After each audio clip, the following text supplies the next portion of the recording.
আবারও চলে এলাম একটি মিনি ব্লগের সাথে। এটা অবশ্যই আমাদের ট্রাভেলিং ব্লগ। যে আমরা যে তাজমহলে ঘুরতে গেছিলাম এটি তারই কিছু অংশ বিশেষ দিয়ে তৈরি। তো প্রথমেই আমরা নেমেছিলাম কিন্তু আগ্রা ফোর্টে। তো আগ্রা ফোর্টে নামার সঙ্গে সঙ্গে একটি উপরি পাওনা হলো যে আগ্রা ফোর্টটা কিন্তু আপনি স্টেশনের সামনে দিয়ে দেখতে পাবেন।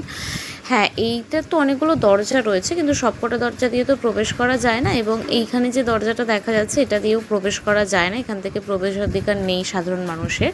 তো আর একটা দিকে দরজা দিয়ে প্রবেশ করা যায়। যাই হোক, এটা সামনে থেকে লুকটা যেটাও আর কি মানে অনেকেই দেখতে আসে, তাই আমিও দেখতে চলে গেছিলাম। এবং তারপরে একটু হোটেলে গিয়ে ফ্রেশ হয়ে এই যে কয়েকটি সামনের দৃশ্য, এই শ্রী বালাজি টেম্পল বলে একটি টেম্পলে আমরা গেছিলাম, যেখানে নারায়ণ পূজিত হচ্ছেন। এবং সেই দিন আর কোথাও যাওয়া হয়নি আমাদের, কারণ অনেকটাই রাত হয়ে গিয়েছিল, আমরাও সবাই খুব টায়ার্ড ছিলাম। আর তারপরেই আমরা কিন্তু বেরিয়ে পড়েছিলাম তাজমহল দেখার উদ্দেশ্যে, কারণ যেটা আমাদের মেন কিন্তু দেখার বিষয়। তো প্রথমে তাজমহলটা মানে তাজমহলের যে বাইরের যে সিনারিও সেটাই দেখতে এত সুন্দর যে অপূর্ব, এবং অনেক বড় জায়গা নিয়ে তৈরি, অনেক বড়। তো এই জায়গাটা প্রায় অনেকটা, আমরা প্রথমে ঢুকতে আমাদের প্রায় 15-20 মিনিট মতন হাঁটতে হয়েছিল।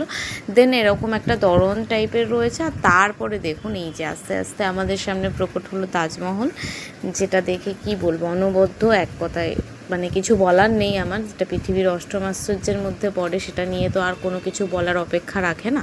তো এটাও কিন্তু তাজমহলের সামনে নয়, এই মানে এটা যেটা আমরা দেখতে পাচ্ছি এখানে যেতেও কিন্তু প্রায় 30 মিনিট মতন হাঁটতে হয়, তারপরে গিয়ে তাজমহলের সামনে যাওয়া যায়। এবং ওই যে তাজমহলটা যেখানে রয়েছে ওটার জন্য কিন্তু টিকিট কাটতে হয়। তো দুরকম টিকিট হয়। যদি আপনি এই জাস্ট তাজমহলের বাইরেই থাকেন, মানে তাজমহলের ওপরে না ওঠেন, তাহলে তার একটা দাম রয়েছে। আর যদি আপনি তাজমহলের ওপরে ওঠেন, দেখুন অনেকেই কিন্তু তাজমহলের ওপরে উঠেছে, মানে ওপরে বলতে ওই তাজমহলের যে আশপাশের যে জায়গাগুলোতে ওঠেন সেটার জন্য একটা কিন্তু প্রাইস রয়েছে। এবং তার পাশ দিয়ে বয়ে চলেছে যমুনা নদী, যেটা দেখতে অসম্ভব সুন্দর।